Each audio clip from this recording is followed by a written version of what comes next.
Do not judge so that you will not be judged. For in the way you judge, you will be judged. And by your standard of measure, it will be measured to you. Why do you look at the speck that is in your brother's eye, but do not notice the log that is in your own eye? Or how can you say to your brother, let me take the speck out of your eye, and behold, the log is in your own eye? You hypocrite, first take the log out of your own eye, and then you will see clearly to take the speck out of your brother's eye. Do not give what is holy to dogs, and do not throw your pearls before swine, or they will trample them under their feet and turn and tear you to pieces. So, many of you, just about all of you, you grew up in a time, I'm making an assumption here, so if I'm wrong, then you can tell me later. Most of you grew up in a time when it was assumed that everyone had the same values and morals, and these values were built on Christian principles, especially if you were from the Midwest. Most people, oh yeah, you don't do this, you do that. Why? Because that's what pastor was talking about. That's what the reverend was talking about. You know, the society had a more general understanding of these particular values. It was assumed that many, your neighbor, your brother, the guy across the street, the bum down the road, they had this similar sense of Christian values, of biblical principles. Now, obviously, that was not the case. That was not the case, but many put on a happy face, and they pretended.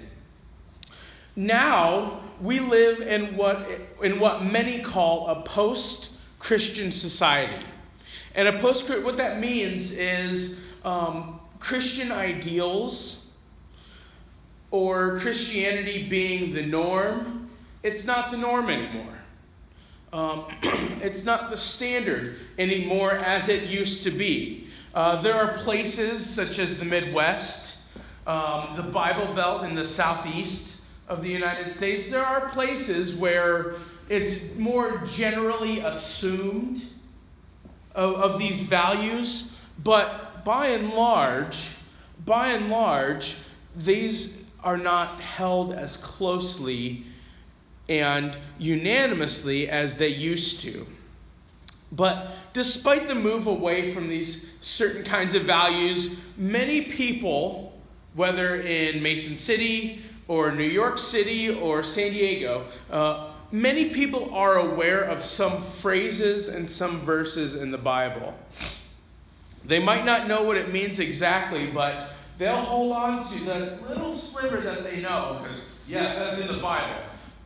And one of those phrases comes from our verse 1, do not judge.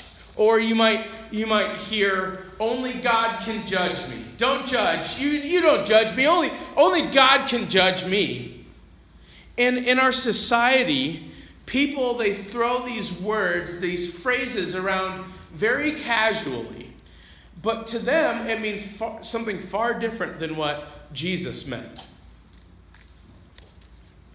For many today who use this phrase, they do so with the intention of, don't criticize me for the choice that I'm making.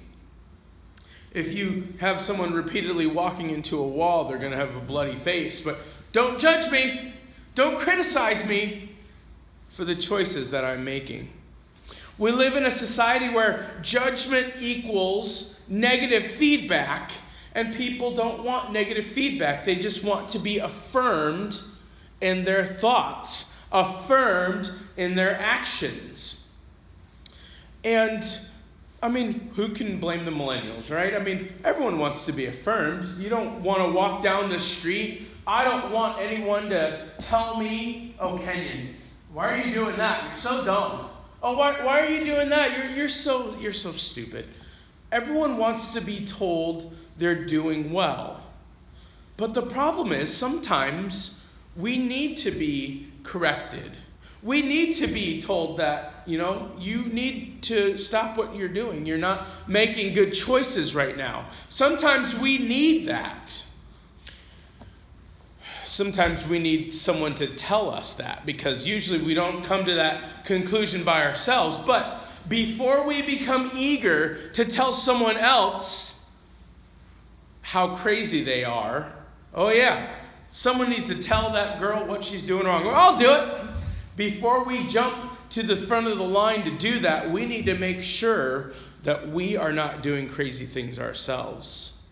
Before we talk about the man running into the wall repeatedly, we need to make sure that we are not running into the wall ourselves. This is the heart of these few verses. So, starting in verse 1, we're told not to judge others so that we will not be judged. And as I mentioned, our 21st century, our Western minds, and we live in the West, our Western minds, we have this verse so far out of whack. We've lost what this verse means. And to try to help correct this, we need to remember not to just take one verse from the Bible or part of one verse from the Bible. When we take pieces of a verse, when we take just one verse and we forget everything else, we run the risk of destroying the context, of destroying the meaning, and we run the risk of just trying to make the Bible fit what we want. Oh, well, you need to do this because the Bible says that. Well, it also says this. Picture a young boy about 4:45 in the afternoon, and he knows that dinner always happens sometime between 5 o'clock and 5:30. And this young boy, he goes to his mom and says, "Mom, you just made cookies. Can I have a cookie?" "No." But Mom, I'm hungry. Your cookies smell so good. Can I have a cookie?" "No, you can't have a cookie. We're about to have dinner." "Mom, please, I want a cookie." "You can have a cookie after dinner if your homework is done." You can have a cookie after dinner if your homework is done. Okay, fine. Taking just the first part of verse 1, don't judge. That's the first part of verse 1. Taking the first part of verse 1, as we typically do in our society, is like the boy eating that cookie because his mom said he could. "But Mom, you said I could." He only took a piece of her total phrase. The piece he wanted, "You can have the cookie," instead of the entire thing, which did not allow him the cookie.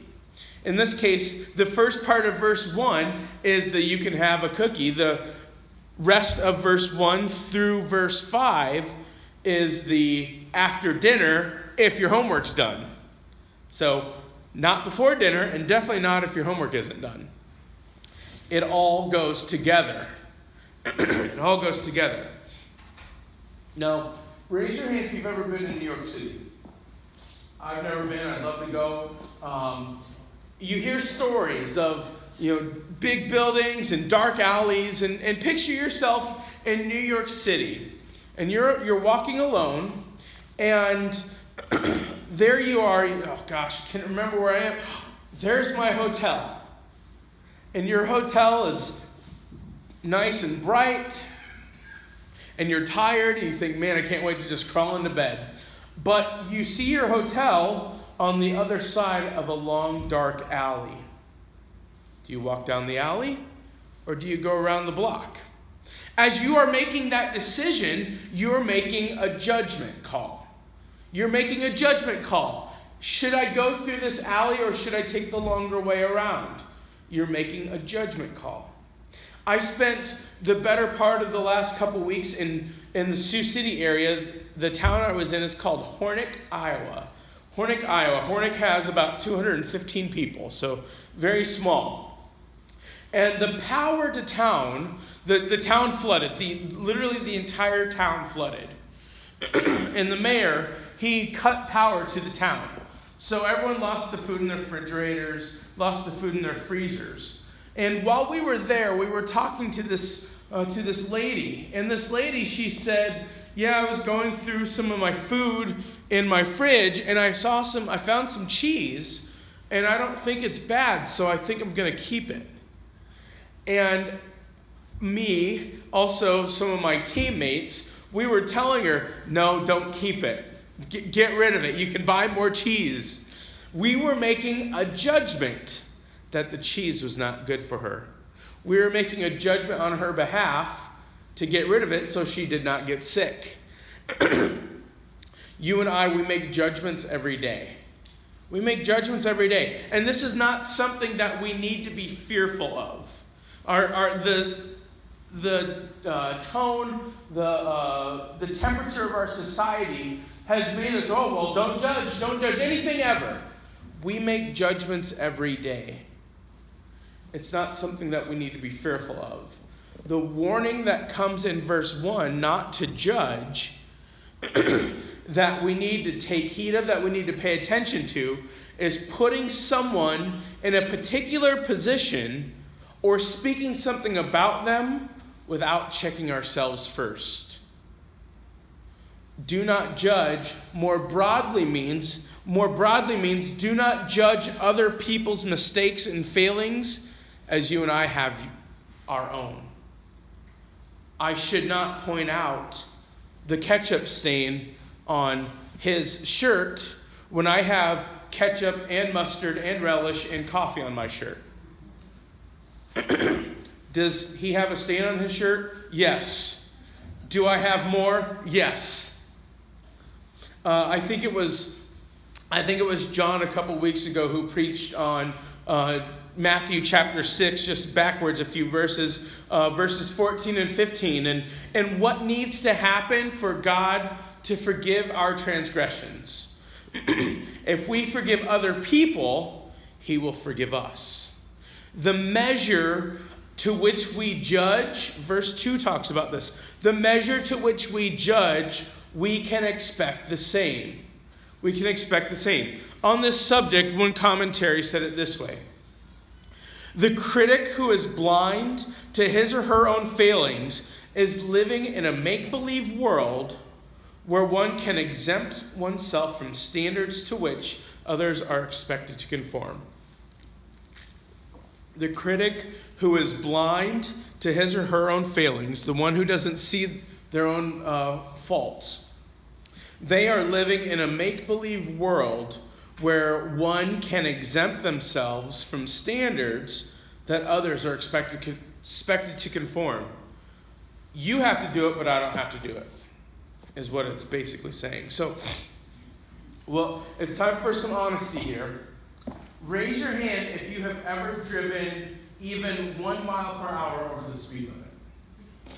I'll raise both hands. I like to drive, and I've driven fast in my life. So if you don't have your hand up, I don't believe you, except for Avery, who shouldn't be driving yet because she's not of age. Now, pause your thought there, but think of, okay, we have 4th Street right here, and picture a nice sunny day, not like today, but a nice sunny day. Maybe after church, you go get some lunch, and you're just going out for a nice Sunday drive. Sun's out, it's beautiful, and then all of a sudden, someone speeds past you going 45 miles an hour, and they cut you off and they run a red light. Now, if that's ever happened to you, did you have the thought, I hope a cop is up there to nail him? Did you have the thought? I had that thought. I've had that thought. If you haven't, you're better than me. I hope he gets nailed by a cop. Now, back to the original thing. If you were going even 1 mile per hour over the speed limit, you deserve a ticket as much as that guy does. You may not deserve the fine that he does, but you deserve a ticket as well. And if you were pulled over, my guess is you're not saying, "Officer, please give me a ticket." No. Even if you were that guy, that person going 5 or 10 or 15 miles an hour over, even if you were the person who ran the red light and you get pulled over, your thought is probably, oh gosh, I hope I get a warning. I hope I get a warning. No one wants to get a ticket. No one wants to just pay a bunch of money to the state for a speeding ticket. And if you have money that you're looking to offload, you spell my name, K-E-N, just kidding. The critic who is blind to his or her own failings is living in a make-believe world where one can exempt themselves from standards to which others are expected to conform. We may hope for grace for ourselves, but we better be ready to hope for grace for someone else. We may want grace for ourselves in situations. We may want people to show us grace, but we better be ready to show grace to other people. When we mess up, we may say, Lord, forgive me. I want your mercy. We better be ready to show mercy when people wrong us as well. It doesn't fit. It doesn't compute. It's not okay. But say, Lord, show me mercy. And when someone wrongs you, you show them wrath. We want grace for ourselves. We need to want grace for other people. The same standard applies. For in the way you judge, you will be judged. The standard is there. Check out verses 3 through 5. Why do you look at the speck that's in your brother's eye, but not notice the log in your own? How can you say to your brother, let me take the speck out of your eye, and behold, the log is in your own eye? You hypocrite. First take the log out of your own eye, then you can see clearly to take the speck out of your brother's. Now, this is something that might easily be looked over, but as Jesus is talking, he says brother. He says brother. Now, if you remember all the way back at the beginning of chapter 5, Jesus, he's talking to his disciples, and there's a bunch of other people there too. And so the Sermon on the Mount, it applies to the crowd. But certainly his brothers are his disciples. And so what he's kind of saying is, okay, disciples, among you. Now, if we want to broaden that a little bit, we can say, okay, Salvation Army, Mason City, among us. Among us. Why are we looking at the speck when we have the log? It talks about unity with each other. When we have God as our focus, we sing, as the deer pants for the water, so my soul longs after him. When we are panting for the Lord, longing for the Lord, these kinds of things, we have a greater sense of who our brothers and sisters are. We'll talk about that more in a minute. But another one of the interesting phrases that Jesus says in verse 5, he says, you hypocrite. Now, back in chapter 6 of the Sermon on the Mount, Jesus, he calls the people who go on the street corner and flamboyantly pray, he calls them hypocrites because they're fakers. He says the better way to pray is to go by yourself in the prayer closet. They're fakers.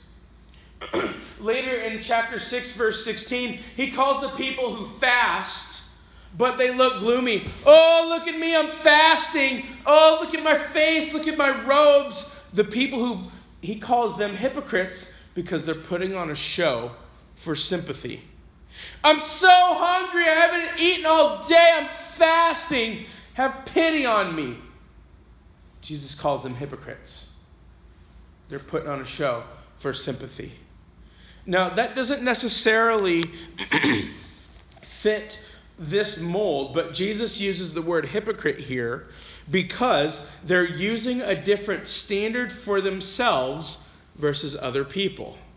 They're using a different standard for themselves versus other people. Everyone repeat self-awareness.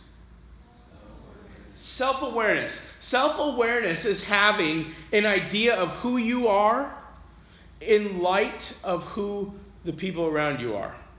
It's having an idea of what you are doing in light of what's going on with those around you. What is going on in the room. Or maybe in light of where you are. Self-awareness. And having some self-awareness, it would not be okay for me to help down at Blackstone at the after-school program and to play basketball like I'm playing at the YMCA with the kids. It would not be okay for me to play basketball against Chloe and Delon like I might play against people who are my own age. They're 6 years old. They're 7 years old. It would not be okay for me to have that standard. I need to have some self-awareness. Hey, Kenyon, they're 7 years old. You need to play with them like they're 6, like they're 7, not like they're 26 or 27. I need some self-awareness there. One theologian, he said it this way: while it is possible that the critic here is to be understood as aware of his own failings, but concealing them, it is more likely that he is criticized for failing to apply the same standards to himself that he applies to other people. It is more likely that he is criticized for failing to apply the same standards to himself as to other people. This person is a hypocrite, Jesus says in verse 5. They're a hypocrite because they are creating a separation between the standards for themselves and for someone else. All right, you go clean the toilet. Well, can you help me? Oh, no, I don't clean toilets. Well, can you vacuum the room for me? Sure, will you help? There's another vacuum. No, I don't vacuum. A different set of standards for themselves versus someone else. That is where the criticism comes. Now, but you're supposed to help. You can help me clean the toilet. You can help me vacuum. You can help me dust. I can't. My back is hurting, and it would hurt more if I got down and did those things. In ourselves, when we have faults, we tend to downplay those things. Well, you look like you can handle it. You don't need my help to vacuum. You don't need my help to scrub the wall. We tend, when there are faults, we tend to downplay those things in ourselves, but when someone else has a fault, where we get in trouble is we put a magnifying glass to it. You only have, look at the ketchup on your shirt. You have so much ketchup on your shirt. Don't look at my mustard and coffee and wine and ketchup on my shirt, but look at the ketchup on your shirt. We tend to downplay ourselves, but put a magnifying glass on others and their faults. And this is not of Christ. And it shows a lack of understanding of who Jesus is and what Jesus has done. We didn't sing the song today, but think of the song, Turn Your Eyes Upon Jesus. Turn your eyes upon Jesus. And according to the songwriter, what happens when we turn our eyes upon Jesus is the things of earth grow strangely dim. The things of earth grow strangely dim. When we look at, when we think about, when we focus on Jesus, we lose track of other people. We lose track of the ketchup stain or the speck in their eye because our focus is elsewhere. If I'm focusing on the cross of Christ, what he did, if I'm focusing on the resurrection, I am not looking over here because I'm looking at the cross. If I am focused on Jesus, I don't have time or energy or effort to focus on the speck in my brother's eye. We all have things to deal with. We all have things that we can work on in our lives. One point to recognize is the inappropriateness of drawing attention to someone else's failings when our own are much greater. When our own are much greater. Husbands, all the men in here, we're all married. Husbands, it's not okay for you or me, of myself too, It's not okay for us to have grandiose, crazy expectations for your wives, for your loved ones, without being willing to put in some work ourselves. It's not okay. Ladies, before you start nudging your husband, it's not okay for you to be critical of your husbands, of your family members, without realizing you have some areas of your life that are worthy of criticism too. We all have areas, we all have areas where growth can happen. We all have areas of our lives where we need not puff out our chest, but we need to say, Lord, help me. The Lord has given us eyes to see. The Lord has given us a brain to understand and to compute and to process. And God has given us eyes to see and a brain to process, to see other people and they're good. And they're good. So let's entertain this thought. Let's put in some work. Christianity, let's put in some work for a little bit. What would happen? What would happen if we were to train our hearts and our minds to look only for the good in other people? What if we taught ourselves not to notice the mistakes, the slip-ups, the downfalls that someone has, and instead we made a greater effort to see how kind they are, to see how they go out of their way to make others feel good, to see how they are so selfless that they lay themselves down so others may be exalted? What if we went out of our way to notice those things? How much different might things be if we walked around trying to find good instead of bad? To try to make a list to be a champion in someone's greater qualities instead of their lesser ones. Husbands, we need to be champions, experts in our wife's good things. That we would have a list, a long list, of what our wives are great at, of what they do well, of why they're amazing.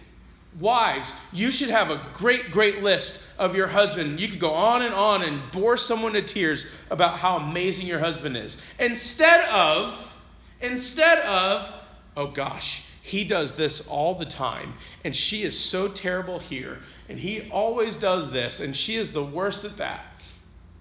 Those are the easier things. More than likely, we notice those things before we notice, oh, she did that thing for me. She doesn't usually do that. Oh, he did that thing for me, and he doesn't usually do that. Instead, usually, we have our minds set. We notice with our eyes how our spouse might inconvenience us. What if? How much different might it be if with our family, with our friends, not everyone in here is married, with our loved ones, with our brothers and sisters, how much different might it be if we had a list of things for our brother, for our sister, for our mom, our dad, our kids? How much different might it be if we could go on and on? She is so amazing at this. He is so amazing at this, and this, and this, and this. If we were willing to put in that work, if we were willing to make an effort in those areas, we wouldn't have time to look at the speck in our brother's eye. We wouldn't have time to notice whether we have the log in our eye or not. We would not have the energy or effort to say, look at you and all your problems, because we're not looking for them. We are looking for the good. We're trying to build up the good. We're making a list in our heart and in our mind of the good in our partners, in our friends, in our family. Check out verse 6. Do not give what is holy to dogs, and do not throw your pearls before swine, or they will trample them under their feet and turn and tear you to pieces. Now, this might not apply to all of you. It might not apply right now, but it might in the future. But some might need to hear this. Some in the room might need to hear this. Some of us, we struggle to keep everyone in our lives, or we struggle to have certain people in our lives that do not need to and should not be there. We try to find a reason to have certain people in our lives that should not be there. Some of us, we might be able to recognize the growth if we took some time and said, yeah, Lord, I was thinking about, 6 months ago, Lord, or I was thinking about a year ago, Lord, and you've helped me grow so much in that time. Thank you. Thank you, Lord. When I've talked about my parents and their journey of sobriety, and when my mom was getting sober, a song that she learned, and she used to sing it, has the lyrics. It says, "The places I used to go, I don't go no more. The people I used to know, I don't know no more." She cut ties with those people, and she cut ties with those places because the pearls of her new life would have been worth nothing to them.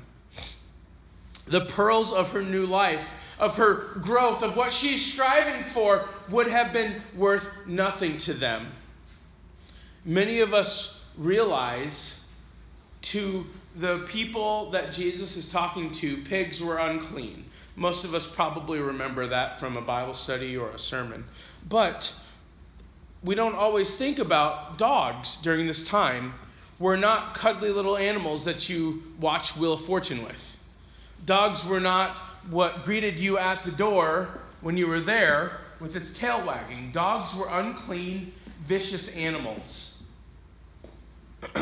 And just like the Jews stayed away from pigs, they would have stayed away from dogs during this time. They would have been wild, feral animals.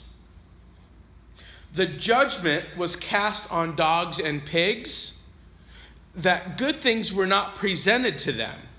Jesus said, don't give what is good. Don't give what is holy to these dogs, to these pigs, because they're going to trample them, and then they're going to devour you, destroy you.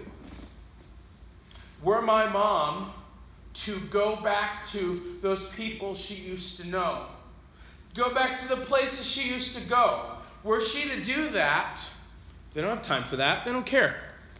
They would devour her good and destroy her. Sometimes people in our lives are these dogs.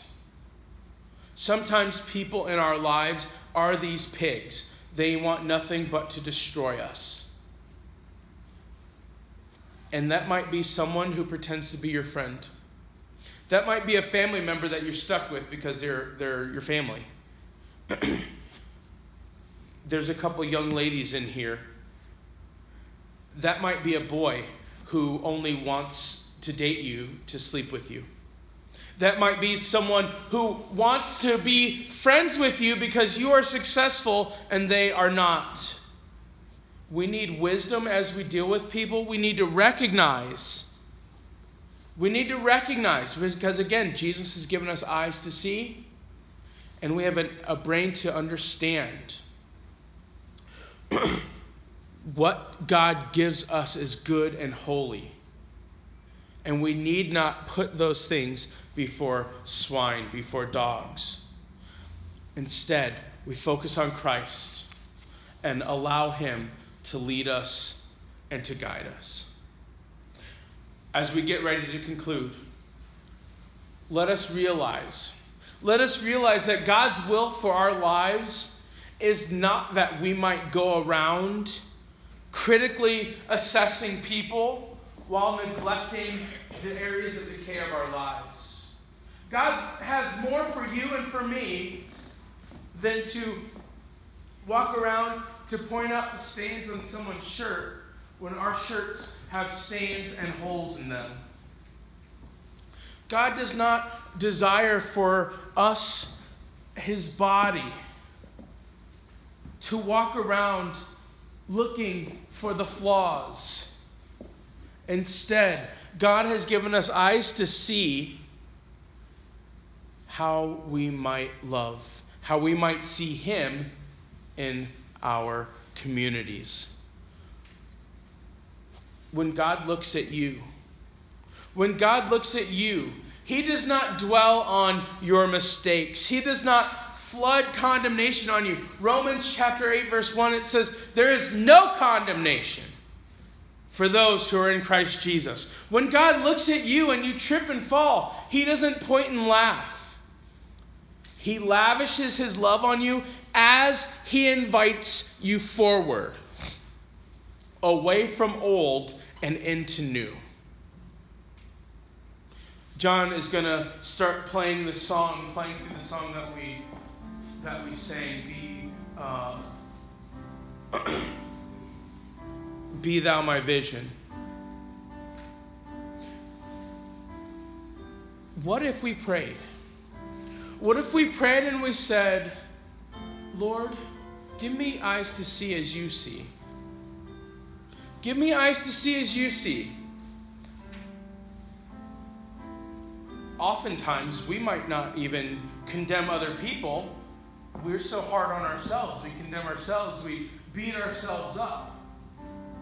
And when we say, Lord, give me eyes to see as you see, that includes for yourself, because God loves you and he lavishes his love on you. And he doesn't desire that you would beat yourself up again and again and again. There is no condemnation for those who are in Christ Jesus. And that includes from yourself. God invites us forward. He invites us forward away from old and into new. He loves us where we are, but his desire is not that we stay there. So as we get ready to pray, and John plays, you might need to pray forgiveness. As you have been overly and unfairly critical with your spouse or your loved one. That you have a laundry list of things that are wrong with them, but don't have a list of 3, 4, 5 things that is good about them. You might need to pray for forgiveness. You might need to come up to the altar with your spouse, if that is needed. You might need to pray and say, Lord, I want to have your vision. I want to have your focus. I want to see people as you do, Jesus. Pursue the Lord and his love for other people. Pursue the Lord and how he sees other people. So he'll play, you and I pray, and then I'll close.